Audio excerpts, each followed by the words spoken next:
Então saiu do santuário, que se encontra no céu, outro anjo, tendo ele mesmo também uma foice afiada.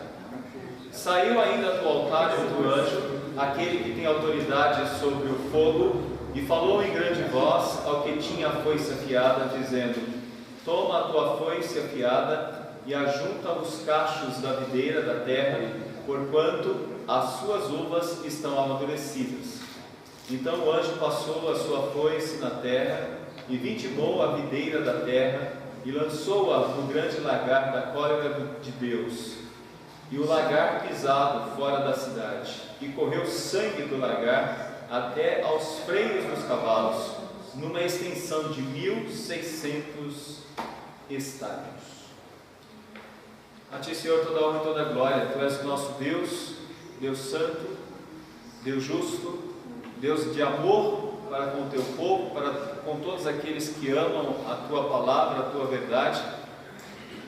E Tu és um Deus de justiça, Pai, e que tem diante de Ti o desenrolar da história.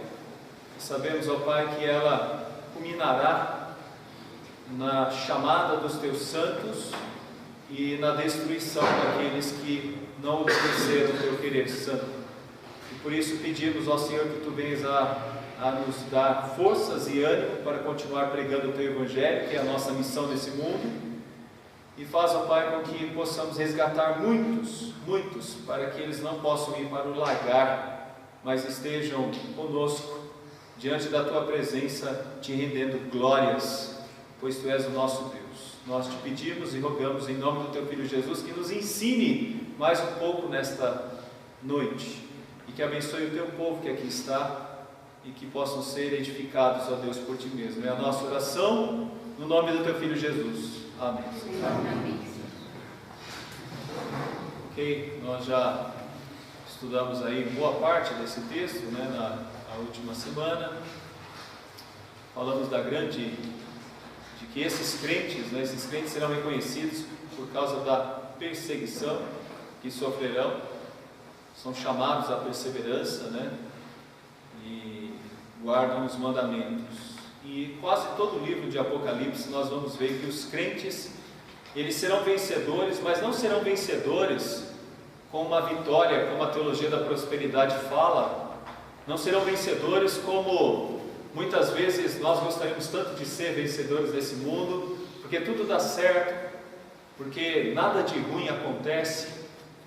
Pelo contrário, os crentes serão vencedores porque eles resistirão às tentações, às perseguições. Eles sofrerão dores, enfermidades, passarão muitas vezes até pela dor do divórcio, passarão pelas tristezas da depressão, e eles serão vencedores, porque mesmo em meio a todas essas lutas, eles serão firmes em seguir o caminho do Senhor. Essa é a diferença. Eles serão firmes nos caminhos do Senhor. Os vencedores não são aqueles que vencem como a gente gostaria de ver, sendo prósperos. Aquele é crente, por quê? Ele é próspero. Aquele é crente porque tem saúde. Aquele é crente, a vida conjugal, matrimonial dele é sempre boa. Não, eles serão firmes e vencedores, porque mesmo em meio a essas dores, eles serão fiéis a Deus, não abrirão mão de Deus, serão sempre a parte fiel. E a gente vê isso em todo o livro de Apocalipse, capítulo 7, verso 14. Respondi-lhe, meu Senhor, Tu sabes. E ele então lhe disse: são estes os que vêm da grande tribulação. De onde eles vêm? Em outras palavras, olha o que o texto está dizendo para nós: que viver nesse mundo é viver na grande tribulação. É isso que ele está dizendo. Não sou eu, é o texto bíblico dizendo que quem está vivendo nesse mundo está vivendo na grande tribulação. É isso mesmo. Você acha que esses cabelos brancos aí são coisas tão somente agradáveis e boas? Eu tenho cabelo branco agora, coisa boa. Não, é um sinal de que você está morrendo, né? Você pode pintar de azul, de preto, de loiro, de verde, você pode pintar de qualquer cor, mas se deixar ele, vai ficar branco. É um resultado, né? É claro que para o crente é bom, né? Porque significa que crentes maduros são crentes melhores, não é? É um crente que viveu mais, aprendeu mais, suportou mais dores e por isso ele está mais maduro. É isso mesmo. As linhas dos nossos rostos são linhas históricas que retratam filhos desobedientes muitas vezes, retratam esposas, retratam maridos, retratam chefes, retratam tantas coisas que estão escritas aqui na nossa mente, na nossa testa, nas nossas, como é o nome disso aqui? Pé de galinha. Pé de galinha. Mas esse é o mundo que nós estamos vivendo, né? E Nininha viveu muito feliz com o marido dela, mas também teve momentos muito difíceis com o marido dela, né? Tem coisas assim na vida da gente. Mas é um crente que luta e fala, não vou me separar, porque ele se mantém fiel à palavra de Deus, né? Eu vou me manter firme nos caminhos do Senhor.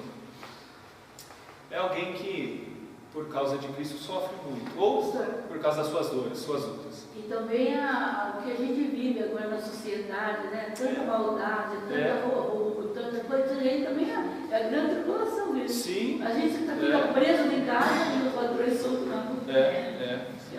A gente pegar todos os detalhes, né? O que é ser um assaltado, né? Como é terrível isso, né? O que é um jovem, como alguns jovens que estão aqui vivendo na escola, não é nada fácil não. Então, esses que vêm de onde? Vêm da grande tribulação, lavaram as suas vestiduras e as alvejaram no sangue do Cordeiro, ou seja, procuraram viver de maneira santa. E essa é toda a diferença. Se você quer viver de maneira santa, você vai sofrer, porque é difícil ser santo, é difícil ser diferente do mundo, então você vai sofrer. Eles, pois, o venceram por causa do sangue do Cordeiro e por causa da palavra do testemunho que deram, e mesmo em face da morte, não amaram a própria vida. Vocês perceberam que Jesus, quando nos chamou, ele disse, tome a sua cruz e siga-me? Ele não disse, toma o seu carro zero e siga-me, toma a sua casa nova e siga-me, toma o seu emprego maravilhoso e siga-me, e seja feliz. Não, o crente ele é reconhecido porque ele veio para dar testemunho, por causa da palavra do testemunho. E aí diz o texto, mesmo em face da morte, não amaram a própria vida, procuraram antes de tudo amar a vontade de Deus. Esse é o crente, é aquilo que a gente falou na escola dominical no domingo de manhã. O crente, ele tem a apostasia diante de si. Ele pode dizer, não, eu sou crente, mas eu não sou desses aí fanáticos que, sabe, eu sou um crente mais aberto. Na verdade, o que essa pessoa está dizendo é que ela não é tão crente assim. Eu sou crente, mas eu posso fazer essas coisas, eu posso fazer aquilo, eu não vejo problemas nenhum quanto a isso. E olha, tem um monte de pastor bacana hoje, querendo que os crentes também sejam bacanas. Mas esses crentes que estão aqui, no texto de Apocalipse, que são os vencedores, eles são os vencedores, porque mesmo em face da morte, não amaram a própria vida. Qual é o primeiro mandamento? Amarás a Deus sobre todas as coisas. Não dá para você amar a Deus e amar a Mamon, ou você ama um ou ama outro. É aquilo que a gente viu na aula de domingo de manhã. Como que você pode querer amar a Deus e amar a Mamon também? O livro de Sofonias estava falando sobre isso. O livro de Sofonias tratava de um povo que amava a Deus e a Milcom. Amava a Deus e a Milcom juntos. É difícil isso, será muito complicado. Olha o que diz ainda mais o texto. E lhe foi dado comunicar fôlego à imagem da besta, para que não só a imagem falasse, como ainda fizesse morrer quantos não adorassem a imagem da besta. A imagem da besta. Então quer dizer, nós não somos amados pelo mundo, né? Nós não somos amados pelo mundo. Então, uma realidade que a gente já teria que demonstrar de maneira bem clara assim, para todos os crentes, inclusive as crianças, é que, olha, você está sendo criado para ser odiado, porque lá no mundo você não vai ser amado, não. No mundo você não vai ser amado. No mundo as pessoas odeiam os crentes, pelo que eles são. Quando chega um crente, chega a chatice. Quando chega um crente, chega alguém que é pedante. Para eles é pedante. Quando chega um crente, chega alguém que não é nada agradável, né? Porque vai falar a verdade. Quando você fala a verdade, é igual sal na ferida. Dói. Outro detalhe: porquanto derramaram o sangue de santos e de profetas, também sangue lhes tem dado a beber. São dignos disso. Quer dizer, eles derramam o sangue dos profetas, dos santos, e assim também o nosso sangue. Então será muito difícil ser um crente, cada vez mais será difícil ser crente, e nós entendemos que isso é realmente assim. Então vi a mulher embriagada com o sangue dos santos e com o sangue das testemunhas de Jesus, e quando a vi, admirei-me com grande espanto, porque olha só, embriagar-se com o sangue dos santos, é como se dissesse: olha, nós estamos felizes em fazer isso, em maltratar os crentes, né? Estamos felizes porque acabamos com mais um desses radicais. 24 do capítulo 18: e nela se achou sangue de profetas, de santos e de todos os que foram mortos sobre a terra.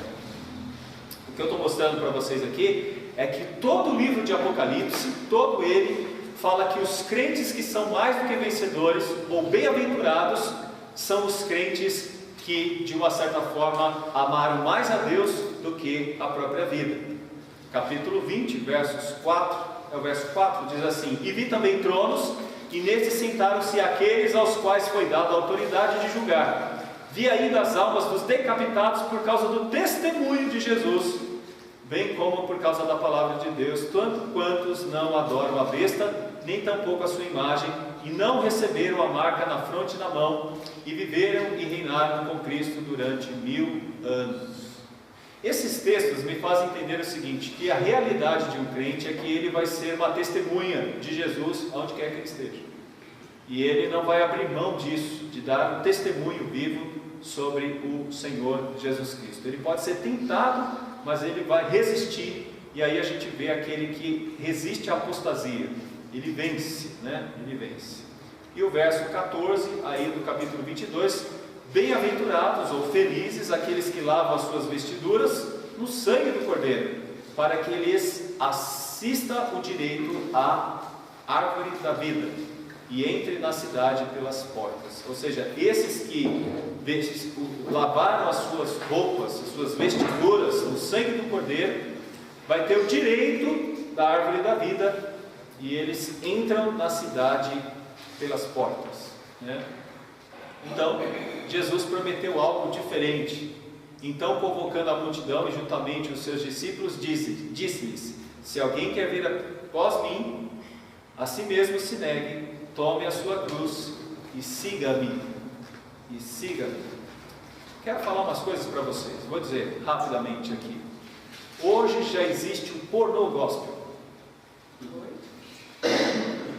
Pornô gospel. Hoje, daqui a pouco não me admira se não tiver a loteria gospel.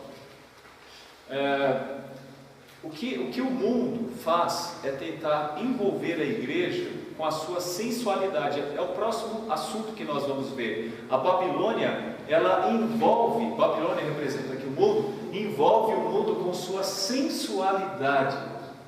Então, eu tenho muito medo desse discurso: olha, agora os crentes fazem isso também, igual a gente fazia.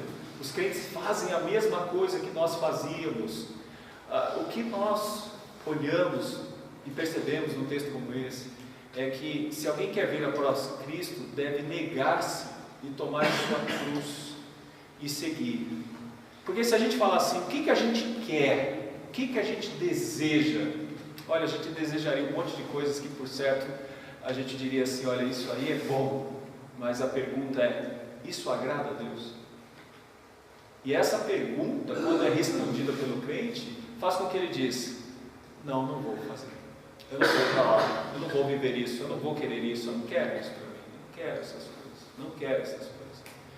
Deixa eu dizer, alguns maridos querem que as suas esposas mudem o jeito de relações sexuais porque têm contatos com informações que não são da igreja, que não são da palavra de Deus, são informações lá de fora, vem de fora, e aí querem transformar isso numa prática aqui de dentro. Tem muitas coisas que estão acontecendo lá fora, as pessoas falam, será que se a gente fizer é tão ruim assim? Existe um problema, algumas pessoas falam, é a graça comum, então se é a graça comum, todos nós podemos fazer. Claro, todo mundo aqui dirige, eu creio, quase que a maioria aqui dirige, as meninas ainda não, mas talvez boa parte aqui dirige. É claro, você pode pegar um carro e dirigir um carro e levá-lo para um lugar bom, mas você pode pegar um carro e levá-lo para um lugar muito ruim. É a mesma coisa. É o que você faz com o carro que até esqueci, que é problemático, que de fato é ruim. Esse é todo o problema. Bem como comer é muito bom. Vocês percebem hoje quantos programas falam sobre comida? Quase tudo é comida, é comida, é comida, é comida, é comida. Comida é muito bom, mas a gente percebe que quando as pessoas ficam tão felizes com comida, a ponto de colocar comida como uma das principais ênfases da sua história, da sua vida, é porque é realmente assim uma espécie de sedução, onde nós somos conduzidos a querer tanto essas coisas e a perder de vista o verdadeiro banquete que teremos nos céus. Então, Jesus prometeu algo diferente. Você será conduzido a lutas. Então, como que nós identificamos um crente que é salvo? Nós identificamos um crente que é salvo quando ele tem desejos de lutar pelo Evangelho. Ele luta pelo Evangelho. Então, é essa coisa diferente que nós vemos. Sua recompensa. Então ouvi uma voz dos céus dizendo: escreve, bem-aventurados os mortos que desde agora morrem no Senhor, sim, diz o Espírito, para que descansem de suas fadigas, pois as suas obras os acompanhem. Em outras palavras, tem coisas que nos acompanham para ir para o céu, coisas que agradam a Deus, mas tem coisas que não nos acompanham para ir para o céu, como os nossos pecados. Estes foram lavados, você não entra com ele no céu, você vai ter que entrar lavado, né? Já viu quando você tem uma roupa e ela está suja e alguém bate uma mangueira assim, aí a sujeira fica escorrendo pela água, pelo assoalho? É isso, no céu não entra essas coisas, mas no céu o que entra? As suas boas obras, elas entrarão no céu. Então aqui já temos uma primeira lição. Não que boas obras salvam, mas boas obras acompanham os crentes até chegar no céu. Tudo aquilo que você fez de bom, que talvez ninguém valorizou nesse mundo, e talvez até você já esqueceu que você fez aquilo de bom, Deus se lembrará, e você vai entrar com essas coisas nos céus. A nossa bagagem nos céus são as boas obras. Mas e a sujeira? A sujeira, não, sujeira fica, porque foi lavada a sujeira pelo sangue de Cristo. Aí sim nós seremos bem-aventurados, felizes. Essa é a nossa recompensa, de sermos encontrados diante da presença de Deus com boas obras, fazendo a vontade de Deus, né? Morrer como mártir. Então vamos pegar aqui 5 pontos. O tormento da vida vai dar lugar ao descanso. Quem morre com Cristo escapou do tormento da vida. E alguém vai dizer: reverendo, qual é o principal tormento da vida? Aí alguém poderia também responder: eu sei, o principal tormento da vida é ter uma enfermidade. Terrível ter enfermidade. E é ruim mesmo, né? Que é viver acamado. O principal tormento da vida é ser pobre. Como é difícil ser pobre. Dureza. É duro ser pobre, né? Duro. Você chegar no supermercado, tem o A, o B, o C e o D. Você tem que comprar o F, né? Alguém fala: duro ser pobre, como é difícil, né? Você chega num lugar e não tem dinheiro para comprar. Né? Pior quando você tem filho que o filho quer e você não pode dar. Você fala, oh, dureza. Como é que é o outro lá? Tem horror pobre, né? Não, esse não é o principal problema. Não é o principal tormento. Né? Não é o principal tormento. O principal tormento nunca será uma sogra. O principal tormento da minha vida é minha sogra, não é uma sogra. O principal tormento são os políticos. Os políticos são os tormentos da vida da gente aqui nesse Brasil. É os tormentos. Não, o político não é tormento.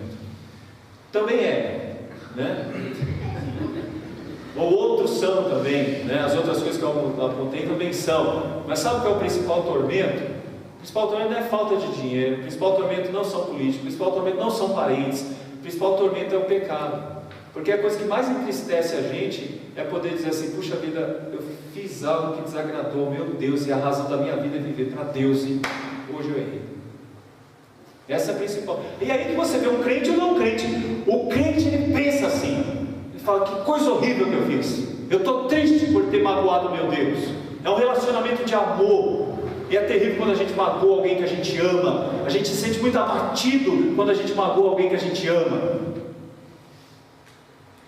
Geralmente o pastor tem que resolver o problema conjugal e tem uma parte mais culpada que a outra, a parte daquele que errou, que por exemplo adulterou. Quando você vê um crente de verdade, você vê o sofrimento dessa pessoa. Você vê o sofrimento dessa pessoa. Eu conheci um rapaz que ele bateu nele mesmo, de tanta raiva que ele tinha, de ter errado contra a esposa. Sabe o que é bater nele mesmo? Sabe que pegar a mão assim, até o olho ficar desse tamanho? Numa tentativa de dizer, olha como eu tenho raiva do que eu fiz para com ela, olha a raiva que eu estou sentindo de ter feito isso para com ela. Eu falo, é assim que o crente deveria se sentir com relação a Deus. Olha o erro que eu cometi contra Deus, estou triste, eu cometi um erro contra Deus. A pessoa fica triste porque, ai, o que os outros vão falar de mim. Não é essa tristeza não. Ai, aquele pessoal da igreja, reverendo, não fala para ninguém não, porque ai, o pessoal da igreja vai saber, vai ser triste. É claro, dependendo da situação, se não é pública, nós vamos conversar sobre isso. Mas tem coisas públicas, você tem que dizer, falando de tal errou, cometeu tal erro, tal pecado, está disciplinado, é assim, assim, assado. Mas qual é o problema? O problema não são as pessoas, o problema é porque magoou a Deus. E esse é o problema do crente. Dia após dia nós estamos lutando contra esse tormento de não agradar a Deus. É isso que a gente vê nesse texto. Acabará isso. Acabará esse tormento. O senhor é o espírito da carne, né? Da luta. Sim, o espírito contra a carne, carne contra o espírito. Esse é o grande tormento. Esse é o grande tormento.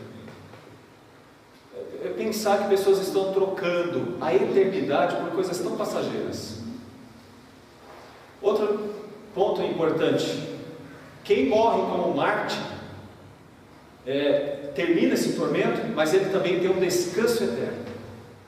Descanso eterno. Aí alguém fala, ah, reverendo, que descanso é esse? Né? E alguém poderia dizer, da sogra? De novo, não, pera aí, tira a sogra desse lugar. Né? Ah, é do que, reverendo? Porque eu vou acordar 4 horas da manhã, e eu não vou poder acordar mais 4 horas. Não é esse descanso. O descanso, na verdade, é de novo do pecado. Porque cansa lutar contra o pecado. Cansa. Né? Não sei se vocês já viram quando você começa a fazer aquilo com, acho que é com dominó mesmo, sabe, você coloca uma pecinha assim, atrás da outra, tal. Aí na metade do dominó, sei lá, dá uma esbarrada e cai tudo. Vai ter que começar tudo de novo. Aí quando você está no último, cai tudo de novo, você vai ter que começar tudo de novo. Não cansa? Claro que você fala, não, deixa pra lá. Deixa pra lá. Efeito dominó, literalmente, né? É isso que está dizendo. Agora, os trabalhos os acompanham, né? Esses trabalhos os acompanham, tal como eles acompanham a Cristo. Então, por exemplo, todos esses textos aí diz o seguinte: estas coisas virão juntos, né? Um dos grandes pontos, por exemplo, que a gente tem hoje, que não se fala tanto, é quando você faz economias. É muito bom quando você faz economias, e você tem algo depois, quando você faz estas economias.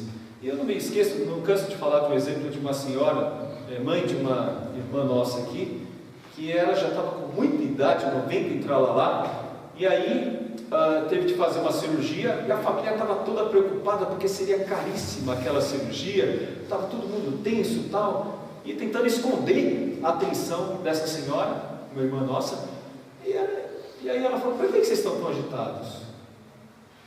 E ela falou, alguém chegou e falou: mãe, é que a senhora vai ter que fazer a cirurgia, essa cirurgia é muito cara, a gente está vendo aqui como que a gente vai fazer. Ela falou: quanto? Aí falaram: é tanto. Então pode mandar que a gente vai fazer a cirurgia. Mas como assim? Não, eu tenho dinheiro. Por quê? Não, eu economizei todos esses dias, todos esses anos aí eu estava economizando. Ou seja, fazia tudo, mas sempre fazia uma reserva. Fazia sempre uma reserva. Teve a alegria de poder dizer: está aqui pago de uma vez só. O crente, ele tem uma reserva também, um galardão para a eternidade. E é isso que é importante a gente dizer: nenhum investimento do crente na vida futura será prejuízo, terá lucro, sempre terá lucro. Esta também, outra colocação importante para se fazer. Pastor? Sim. Muita gente às vezes quer desanimar. Quanto mais nós aproximamos de Cristo, mais defeito a gente vê na gente, mais pecado vê na gente. Sim. O processo de santificação tem que ser visto por nós como algo muito importante. Você tem que ser um crente melhor hoje do que foi ontem. E isso se dá a partir do momento que você se aproxima mais de Cristo. E a aproximação que você faz ao ler a palavra de Deus te leva a entender algumas arestas que tem na sua vida. Inclusive quando você se acha um crente muito bom. Aliás, quando você se acha um crente muito bom, tome cuidado, porque talvez tenha mais arestas ainda. Geralmente os crentes, eles são humildes, e a humilhação, ser humilde, num determinado momento tem uma recompensa. No tempo oportuno de Deus haverá isso. Então essa aproximação é muito importante, né? Por exemplo, era para ser assim: pessoas mais velhas era para ser mais santas do que pessoas mais jovens. Porque as pessoas mais jovens, elas não estão entendendo muito do que a gente está falando. Elas nem valorizam muito isso. A não ser que elas possam dizer o que o salmista disse: eu sou mais sábio do que os meus professores, porque eu estudo de fato a tua palavra. Você pode ter um jovem muito mais sábio do que uma pessoa mais vivida. Mas a prática leva a gente a entender que uma pessoa de mais idade, ela deveria ser mais sábia espiritualmente falando do que uma pessoa mais nova. E por isso ela se torna uma referência para as pessoas mais novas. Porque muitas vezes você fala para uma pessoa jovem: você tem que estudar mais a Bíblia, você tem que orar mais, você tem que buscar mais tá bom, mas no meio de tantas preocupações, isso soa como um dos elementos, um dos dados, mas nada como mais forte. Então é muito complicado. Então significa isso: quanto mais você se aproxima, mais você está próximo aí da santidade. Olha só o que o texto diz em Mateus 16, 27. Porque o Filho do Homem há de vir na glória de seu Pai com os seus anjos, e então retribuirá cada um conforme as suas obras.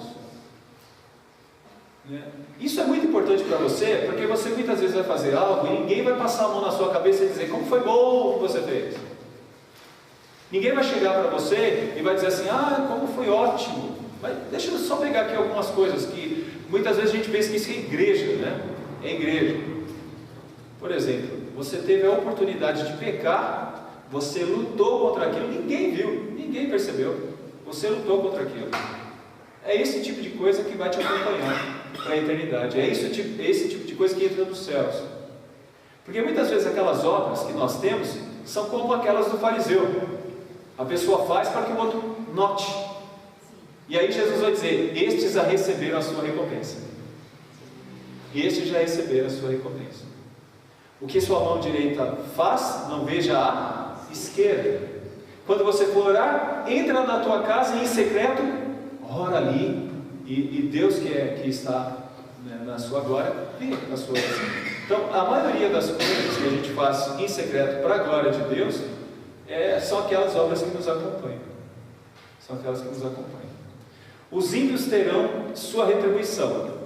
dá-lhe em retribuição, como também ela retribuiu, pagai-lhe em dobro segundo as suas obras, e no cálice em que ela misturou bebidas, misturai dobrado para ela. Então, esse é o texto da grande meretriz, e mostra que ela será afetada, bem como aqueles que a seguiram, com uma grande retribuição também. Vamos para o terceiro bloco, finalizando aqui o texto, já vamos para o final do nosso estudo. 14 a 20. 14 a 20. Olhei, e eis uma nuvem branca, e sentado sobre a nuvem um semelhante a filho de homem, tendo na cabeça uma coroa de ouro e na mão uma foice afiada. Outro anjo saiu do santuário, gritando em grande voz para que se achava sentado sobre a nuvem: toma a tua foice e ceifa, pois chegou a hora de ceifar, visto que a seara da terra já amadureceu. E aquele que estava sentado sobre a nuvem passou a sua foice sobre a terra, e a terra foi ceifada. Vamos perceber alguns detalhes aqui. Entendemos que o Filho do Homem aqui é Jesus, e entendemos que ele tem na mão uma foice. Mas vocês perceberam que a foice está afiada? Quem já trabalhou com foice aqui sabe que não dá para você cortar nenhum matinho se ela não estiver bem afiada. Então significa que ela está pronta para o corte. É importante sempre que a gente diga aqui: reverendo, esse texto está falando sobre um momento próximo do final, não é isso? Eu responderei sim. Mas se você entendeu o que eu mostrei para vocês desde o início do texto de Apocalipse, cada um de nós tem uma escatologia. Haverá uma escatologia futura para todos, mas cada um de nós tem uma escatologia que pode ser também futura, mas que pode ser também presente.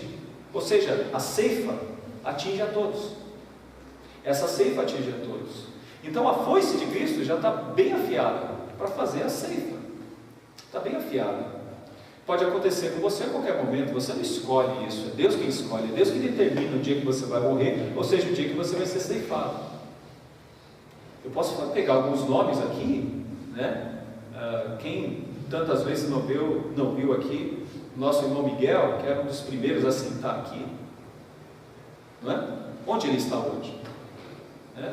Seu Ercílio, que era um dos primeiros a vir aqui também, onde ele está hoje? São coisas assim, né? coisas. Aí você fala: mas reverendo, esses aí já estavam bem velhinhos. Ah, é? Esses dias nós sepultamos o irmão do Emerson, o irmão do Wilker, o irmão do Emerson, que tinha 20, quantos anos? 26 anos de idade. 26 anos de idade. Né? Os órgãos dele serviu para tantas pessoas, né? Tantas pessoas. Mas foi o momento da ceifa dele. O momento da ceifa. No 1º de maio do ano passado, ele estava lá com a gente. No 1º de maio desse ano, estava a família no nosso encontro, mas sem o Wilker. Então, é assim que a gente tem que entender, né? A foice já está afiada hoje. Outro detalhe importante que é necessário dizer é que esse anjo sai do santuário gritando em grande voz para aquele que se achava sentado sobre a nuvem: toma a tua foice e ceifa, pois chegou a hora de ceifar. De onde sai esse anjo? Ele sai do mesmo altar que os crentes estão pedindo para que Deus faça justiça. Então isso é muito importante, porque isso é sinal do momento em que Deus está fazendo a sua justiça. Vamos entender um pouco isso também em 5 pontos. Primeiro ponto: os redimidos, quando morrem, são felizes, bem-aventurados. Nenhum redimido que morreu é infeliz. Não podemos, de maneira alguma, pensar que aqueles que morreram em Cristo, que são redimidos, são infelizes hoje. Eles são felizes. O texto diz bem-aventurados, que significa felizes. Então aqueles que morrem em Cristo são felizes, estão em alegria. O ponto: vão estar com o Senhor. É aquilo que a gente disse: céu é céu, porque a gente vai estar com Cristo. Isso é que faz o céu ser céu. Eu quero só pegar um exemplo para vocês. Vocês se lembram dos discípulos no caminho de Emaús? Quem se lembra? Jesus se apresentou de cara para eles? Não. Jesus foi andando com eles, cerca de uns 17, 18 quilômetros, andando e conversando com eles. Quando chegou na hora da separação, o que eles fizeram? Sentiram falta do ardume que eles sentiam, né? Quando está falando com Jesus. E sentiu pela... Então, mas antes, quando eles estão ali para comer, antes de comer, o que eles falam? Não, você não estava lá, você não viu?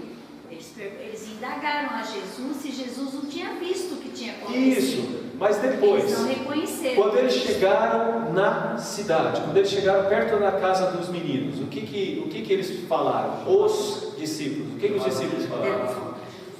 Meu coração, né? Tudo bem, mas antes disso, chamaram ele para comer lá porque estava muito tarde, né? fica, porque se faz tarde. Gente, vamos ser francos, né? É difícil. Por quê? Nós estamos falando de um povo que pode ir embora, né? Já fez seu papel, não é? Não, fica.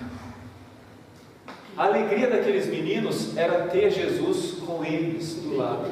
Aí eu quero perguntar para você, por que céu é céu? Algumas pessoas dizem, porque lá não tem dor de coluna, reverendo, ou porque lá é bom. Por que o céu é céu? Reverendo, lá não tem problema de cabeça, dor de cabeça. Você sabe que é enxaqueca? É terrível. Está aqui o Eronides, que já está quase 3 semanas com a gripe, né? Imagina o que é estar num lugar que não tem gripe, o que é estar num lugar que não tem... tudo isso é muito bom, mas sabe qual é a grande alegria do céu? É que Jesus Cristo sempre aquecerá os nossos corações, como diz essa passagem. Fica conosco, a gente quer o coração aquecido. Essa é a grande alegria dos céus, estar com Cristo, né? Então essa é uma das grandes recompensas aí, vai estar com o Senhor. Agora, o termo é bom, descansam. Essa é uma outra interessante questão da colheita. Esses que vão ser colhidos, eles estão felizes, eles estão com Deus e eles descansam. E aqui vem o descanso. O descanso é da luta contra o pecado, que cansa muito a gente. Cansa demais a gente. Cansa demais. Perceba que todas as relações que nós temos são cansativas, não são? Perceba que todo o trabalho é cansativo. Perceba que tudo é cansativo. Por quê? Porque o pecado nos cansa. Então lá será um lugar de descanso. Estar na presença de Deus será um lugar de grande descanso, de poder dizer, eu estou bem, eu estou em paz, né? Eu estou em paz, eu estou descansando. Então esse é um outro elemento importante também, né? Aí façam como eu, como sempre, desligue o celular. Esse descansar vai ficar numa poltrona, ou numa rede, essa parte exterior. É isso mesmo. É esse que é o descanso, de estar diante da presença de Deus em paz interior. Agora, o que é importante a gente ver nesse texto é que Deus os ajudou a perseverar. Esses crentes aqui, meus irmãos, do 13, eles foram mantidos e foram perseverantes porque Deus os ajudou, né? As obras de suas mãos ocorrem porque Deus os amparou, Deus os sustentou, né? Deus guardou, Deus preservou. Esses são aqueles que dizem: quem poderá nos separar do amor de Deus? Será principado, potestade? Será que a espada, a fome, a nudez, perigo? Quem poderá nos separar do amor de Deus? Nada pode separar um crente da presença de Deus. E aí eu quero só ressaltar para vocês alguém como Sansão. Nós estávamos falando agora há pouco sobre Sansão, porque a gente falou de apostasia no domingo pela manhã, e aí você percebe Sansão. Todo mundo diria Sansão não, mas no último momento Sansão é resgatado por Deus. Ele faz uma oração de arrependimento e é mantido por Deus. Ou seja, qual é o sinal de um crente? O sinal de um crente é que Deus o mantém, Deus o sustenta, Deus o resgata, nem que seja no último dia da vida dele. Eu não posso determinar que um crente, só porque ele está desviado, ele já não pertence ao reino de Deus. Pode acontecer muita coisa nesse percurso entre ele e Deus, que pode fazer com que essa pessoa seja o que nós estamos vendo aqui, um perseverante no último momento da vida dele. Mas isso não pode dar margem para a gente também dizer, então eu vou fazer o que eu quero, vai que eu seja um dos eleitos, saber Deus. Esse pensamento já não identifica um perseverante, já não identifica um crente. Deus ajuda nas nossas fraquezas para chegar lá, apesar do sofrimento. Deus é quem nos sustenta, Deus é quem nos mantém. Se não fosse por causa dos eleitos, Deus não teria abreviado os tempos de dificuldade. Deus abrevia a nossa luta, Deus abrevia as nossas dificuldades, Ele ameniza, né? O texto de 1 Coríntios 10, 13 diz assim: não nos veio provação que não fosse suportável, humana, para que a gente pudesse fazer isso. Então Deus está cuidando da gente em meio a tudo isso. E outro detalhe importante, há uma recompensa eterna. E esse é o ponto que eu queria que a gente muito enfatizasse. Tem pessoas trocando coisas passageiras, trocando coisas eternas por coisas passageiras, muito passageiras. Quem não herdará o reino dos céus? Os avarentos, os feiticeiros, os mentirosos, os sodomitas, os afeminados. Você vai ter um monte de coisa. Essas pessoas estão trocando a eternidade por essas coisinhas desse tempo. Por mais que você possa viver 90, 100 anos, é rápido. Eu creio que todos que estão aqui se lembram quando eram pequenos. Quem se lembra aqui talvez do primeiro brinquedo? Você se lembra do seu primeiro brinquedo? Não? Não se lembra do primeiro brinquedo? Né? Primeira bicicleta? Alguns aqui talvez se lembram do primeiro machucado, né? O machucado que, né? As primeiras coisas, né? Quando você imaginava assim, quando eu for grande eu vou casar, eu vou ter filhos. E hoje você vê os seus filhos tendo filhos, né? Passa rápido. E bobear, daqui a pouco você vai ver os seus filhos, quer dizer, o filho dos seus filhos tendo filhos. Pensa que não? Pensa que não? É assim que é. Bisnetos aí. Então é assim que é a coisa passa rápido, passa muito rápido, né? O restante, e aí a gente vê Jesus que executa o juízo, 14 a 16, ele está entronizado, branco, né? Santidade, nuvem, assim. O branco significa que ele está entronizado, vitorioso. Agora, nuvem significa juízo. Você percebe que ele desce com uma nuvem? Juízo. Nuvem significa juízo. Quando aparece nuvem, significa que vai vir juízo. E aí vem o juízo. Ele tem uma coroa simbolizando a sua autoridade, da glória divina. É um laurel, né? Significa que ele é vencedor. E ele tem uma foice afiada, que é o julgamento de Deus para a colheita final. E quando o fruto já está maduro, logo se mete a foice, porque é chegada a ceifa, diz Marcos 4, verso 29.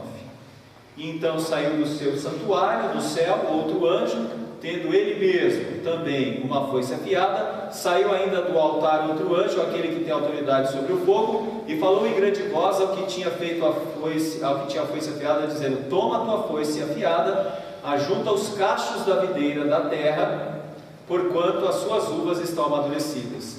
Então o anjo passou a sua foice na terra, e vindimou a videira da terra, e lançou-a no grande lagar da cólera de Deus. E o lagar foi pisado fora da cidade, e correu sangue do lagar até aos freios dos cavalos, numa extensão de 1.600 estádios. O que ele está mostrando aqui é uma grande inundação.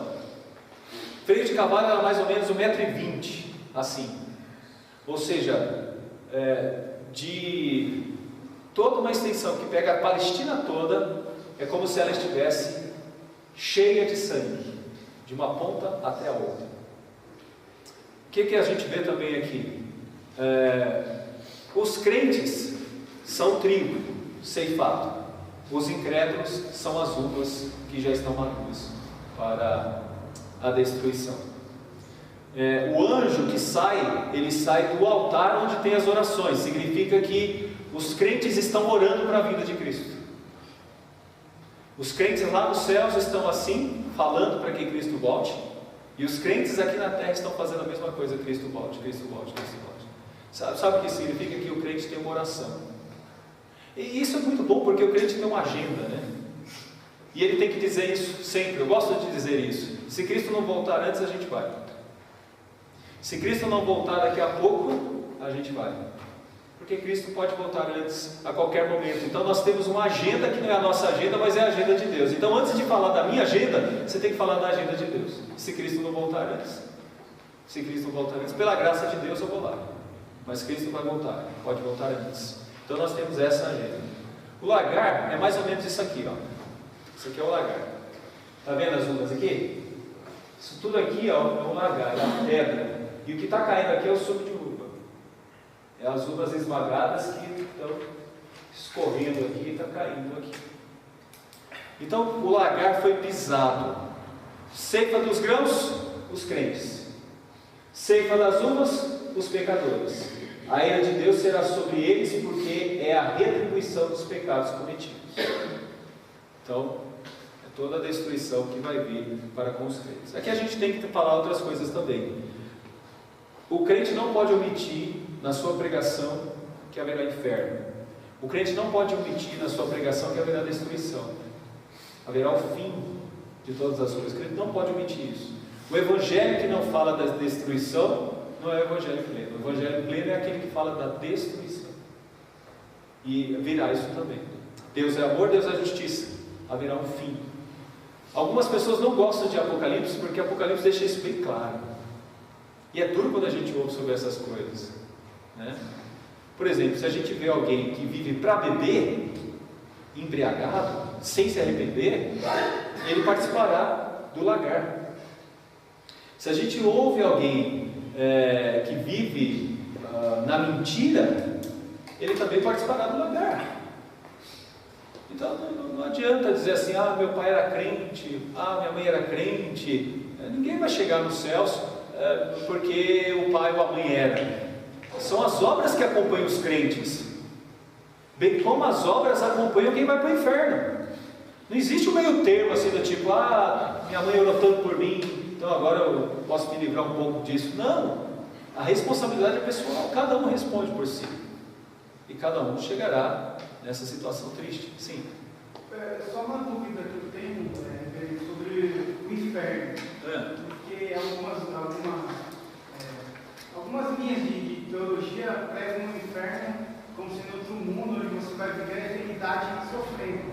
E eu não sei, tipo, o inferno é o lago de fogo onde você vai ser destruído. Eu não entendo bem o inferno nessa, sabe?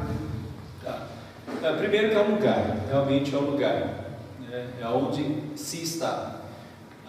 Corpo e alma, será assim, corpo e alma. Aqui ainda não é o inferno, aqui nós estamos vendo a ceifa e a grande destruição dessas pessoas. Mas que há um inferno, a gente vai tratar disso mais adiante, nos próximos capítulos a gente vai falar isso mais adiante. Mas há um lugar. Contudo, não pode ser visto como um lugar com fogo. Dá a impressão que é uma grande fornalha, né? E dá a impressão que inferno é queimar. Mas quem já passou aqui pelo problema da depressão? Ou quando você tem uma paixão tão forte por um filho, por uma filha, ou por um marido ou uma esposa, e você perde, e dói muito a dor da perda, ou a depressão. Aquilo é um sofrimento, é um grande sofrimento. Esse sofrimento é porque parece estar faltando algo muito importante. Mutatis mutandis, ou segundo as proporções, o inferno é esse lugar de grande tristeza pela ausência de Deus. Ainda existe esperança dentro de nós, porque ainda temos a ação do Espírito ainda hoje, mesmo no incrédulo. Mas no inferno não haverá nada disso. No inferno haverá uma grande tristeza. E no inferno não é essa hierarquia onde Satanás está feliz dominando os homens. O inferno é um lugar de sofrimento para Satanás também, e todos os seus anjos, e para todos que estão. Esse sofrimento é algo muito forte, porque é algo que, podemos dizer, é a ausência, na verdade, do conforto de Deus. Então esse é todo o sofrimento. Então nós não podemos tentar entender como se fosse um lugar com pessoas e esferas, como Dante fez, né? É um lugar de grande dor e de grande sofrimento. E tem um fim, vai, tipo, a nossa alma vai deixar de existir. Não, isso é eterno. Fim, quem acredita em fim são mormons. Eles acreditam em aniquilamento. Eles dizem que em determinado momento haverá aniquilamento. Né? Alguns adventistas acreditam também em aniquilamento. Né? Você deixa de existir. Olha aí, por certo, não seria inferno. Deixar de existir. Né? Por exemplo, nós não somos, em determinado momento nós não existimos. Nós vamos existir em um determinado momento. Então nós não acreditamos em aniquilação.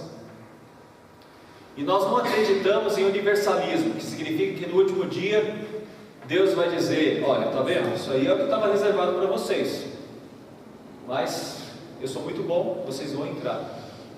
Tanto porque nós não vamos para o inferno, porque Jesus Cristo viveu o nosso inferno. Alguém vai dizer: mas a vida dele ficou 3 dias lá. Esse é o problema, você está olhando para tempo como se fosse tempo para você e não tempo para Deus. Tempo para Deus é relativo com relação ao que a gente tem de tempo. Se alguém disser assim: por que você vai para o céu e eu não? E você pode dizer: olha, eu vou para o céu graças a Jesus, e você também pode ir se você crê em Jesus Cristo de todo o seu coração. Agora, se você não crê, você realmente passará pela eternidade. Não é passará, você viverá na eternidade do inferno, o sofrimento eterno. Não quer experimentar, ninguém. Isso. Sim. O céu é a ausência do pecado, né? Lá não entra o pecado. E mais do que isso, não terá, mas você terá a presença de Deus, e essa é a grande alegria dos céus, ou a presença de Jesus, como diz, nos fortalece e nos aquece o coração. No inferno, não que lá no inferno entra pecado. Por exemplo, lá no inferno você vai poder continuar pecando com alguém, ou cometendo os pecados que você pecava aqui, né? Eu estou no inferno, mas aqui é prazeroso, porque aqui eu posso fazer o que eu fazia lá no mundo. Não é isso não. Lá no inferno não vai haver possibilidade de pecado, mas os pecados o acompanham. Você vai saber que está, quer dizer, alguma pessoa vai saber que está lá, porque de fato pecou. Então o pecado sempre estará presente, tal como as obras sempre estarão presentes na vida dos crentes. Que já foi julgado, vai sofrer eternamente, não é isso? Exatamente, já foi julgado. Bom, termino. Aqui eu já falei na semana passada. Vamos lá. Deixa eu ver aqui. Eu vou terminar com essas aplicações aqui. Crescemos espiritualmente, pensando no céu, então meditemos nisso. Nos escritos dos puritanos sempre havia uma preocupação na meditação quanto ao céu. Nós devemos pensar nisso. E por que eu estou falando isso? Porque muitas vezes a nossa mente está mais no dia a dia. Deixa eu perguntar aqui, seja sincero. Quantas vezes hoje você pensou no céu? Hoje? Obrigado pela sinceridade. Obrigado pela sinceridade. Esse é o problema. Sabe com quem você se preocupou hoje? Sabe com quem você se preocupou hoje?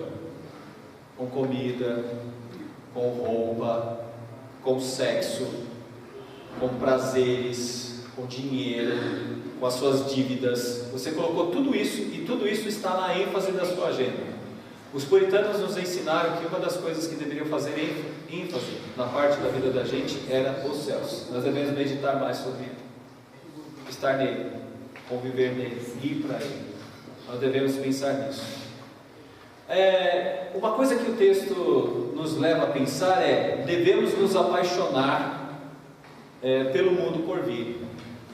Nos apaixonar. Eu falei isso no sermão domingo passado pela manhã, Quando diz, a minha alma anseia pelos átrios do Senhor. Olha que expressão forte, a minha alma anseia pelos átrios do Senhor. Ir na igreja, ou não aqui, não, isso aqui não é um culto, mas ir para um culto em adoração, deveria fazer com que a gente tivesse esse anseio. E isso me preocupa porque algumas pessoas, hoje o culto vai ser bom, vai ter um coral novo lá. Hoje o culto vai ser bom, vai ter um grupo que canta bem lá. Hoje o culto vai ser bom, vai vir um pregador bom.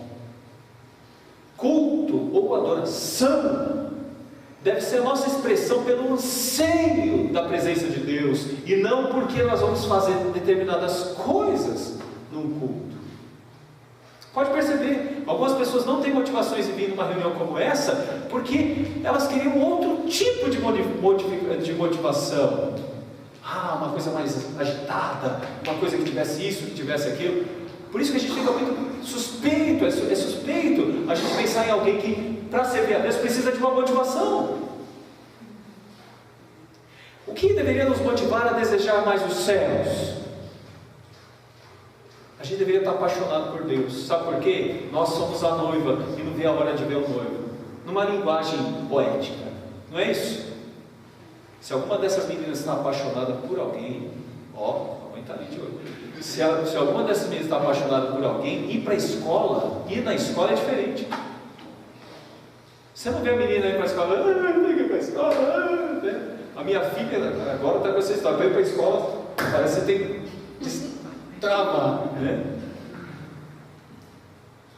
Mas quando tem alguma coisa que motiva, já pensou? Alguém indo para a escola, hoje vai ter prova de matemática, que beleza! Beleza, eu estou feliz da vida, vai ter biologia hoje, é a prova que eu mais amo. Não. Então nós temos, e falta isso para nós estamos mais apaixonados pela igreja do que pelos céus. E quando a gente fica mais apaixonado pela igreja, é idolatria também. Alguém fala, não, a sociedade, a função, é isso, é aquilo, é idolatria. O que eu estou querendo mostrar para vocês é que a nossa grande alegria de estarmos juntos é porque nós estaremos nos céus. A nossa alegria de cultuar é porque a gente já pode sentir um pouquinho do céu. Sem isso, aí conversa para boi dormir. Conversa para boi dormir. É igual o pastor conversando. E como é que é o estudo bíblico lá da sua igreja? E como é que é? Quantos membros tem na sua igreja? Quando você vê pastor chegando com essa conversinha fiada, você fica muito chateado. Coisa. Aí o outro, mas aí é a sua igreja, a minha é pequenininha. Esse é o problema. Enquanto a gente começar a ver a igreja, ela é pequenininha, a outra é grande, pequenininha, você não está entendendo. Aquela é a porção dos redimidos de Deus que juntos louvam a Deus. A grande beleza não é a quantidade, a grande beleza é a qualidade, porque todos ali foram banhados pelo sangue do Cordeiro. Essa é a grande beleza da fé. E eu aprendi na marra essas coisas. A gente aprende muitas vezes na marra essas coisas. A gente fica muitas vezes preocupado. A gente fica preocupado com tantas coisas. Para de se preocupar, besta. Ele vai falar para mim, tá bom? Besta. Pare. Não é isso não. Não é isso não. Tem outra maneira de ver o mundo, outra maneira de ver as coisas. Quando você enxerga os céus. Quando você enxerga os céus. Só para ter uma noção, quem que eu tenho nesse mundo? Eu não tenho nada.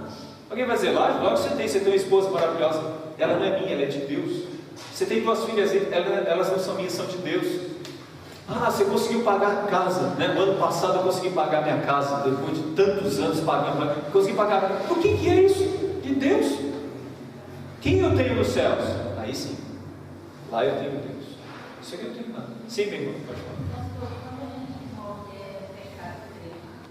Não, pelo contrário, não. A matéria toda, de todos nós, se dissolve nesse mundo. Então, o que nós somos pó e volta ao pó. Deixa eu dizer uma coisa para vocês não vão ficar escandalizados, não? Sabe quando você come beterraba, batata, Você sabe? Você sabe que a galinha come milho? Sabe o que é tudo isso? Matéria orgânica. Aliás, talvez muito do que nós estamos falando de petróleo seja por causa dos diluvianos que viveram lá atrás e camadas de pessoas mortas estão se transformando hoje em petróleo. Dinossauros, tudo isso é matéria orgânica. Nós somos matéria orgânica. Agora, sabe o que é interessante na ressurreição? É que de onde estiver essa sua matéria orgânica vai se reunir e vai fazer você de novo, do jeito que você é. Para vocês perceberem, o mar dará aos seus mortos. Sabe o que significa isso? Que quando você tem um cemitério, você ainda encontra os restos mortais de alguém. Mas quando alguém morre no mar, você não encontra nada. Mas tudo isso voltará. Imagina cada célula do seu corpo se reconstituindo e você voltando do mar. Aí você aparece lá. Ulisses Guimarães vai voltar, pastor? Hã? Ulisses Guimarães vai voltar? Vai voltar, Ulisses vai voltar. Todos vão voltar. Todos foram cremados. Não há problema. A cremação é só uma das formas de acelerar esse processo. Só uma das formas de acelerar esse processo. Então, se você quer morrer cremada, pode já fazer a prestação. Só terminando aqui, muitas vezes estamos muito embriagados com este mundo. Essa é uma coisa muito importante. A gente fica muito embriagado com esse mundo. Você sabe o que é embriagado? Alguém já lidou com embriagado aqui? Já, né? O embriagado, é difícil falar com o embriagado. A pior coisa é quando alguém tenta evangelizar o embriagado. Você vai tentar argumentar com o embriagado, você fala, não, deixa passar o gosto primeiro, depois você conversa. Porque é terrível falar com o embriagado. Agora, pior é quando você vê dois embriagados discutindo sobre política. Aí é terrível. Ou sobre futebol. Então, o mundo nos embriaga. Nos embriaga. Você vê uma pessoa bêbada pelo mundo, né? Você vê uma pessoa bêbada pelo mundo. O céu parece tão misterioso que muitas vezes não queremos pensar nele. É isso mesmo, algumas pessoas fogem de estudos como esse, porque ficam assim, olha, céu é uma coisa que não me importa agora, isso aí vai vir só depois, então eu não vou ficar me preocupando com essas coisas. Muitas pessoas fogem do estudo de Apocalipse. Gente, é verdade, tem pessoas que fogem do estudo de Apocalipse e falam assim, eu não quero ficar pensando na minha morte, eu não quero ficar pensando como vai ser lá no futuro, eu quero viver o hoje. Biblicamente é importante que as pessoas entendam isso, tá bom? O céu é um lugar de amor. E aí termino, queremos chegar no morado de Deus. Os céus é um lugar de amor de verdade. Quando não havia nada criado, havia amor. Lá temos o amor de Cristo. E quando dizemos céus, estamos dizendo Cristo. Como ladrão na cruz, ele diz, tu estarás comigo. Olha só que expressão bonita. Tu estarás comigo. Isso é céu. Tu estarás comigo. Isso é o céu, né? Bom, o céu não há fé como espelho, mas teremos a visão face a face. No céu não precisa de fé. Por isso que Paulo diz, guardei a fé. Por quê? Agora ele verá face a face. Nós teremos uma família, mas o mais importante é que já podemos compartilhar desta companhia aqui. Então a gente já pode viver um pouco do céu aqui, sendo irmãos de verdade, vivendo a verdadeira fé. Que Deus abençoe a todos.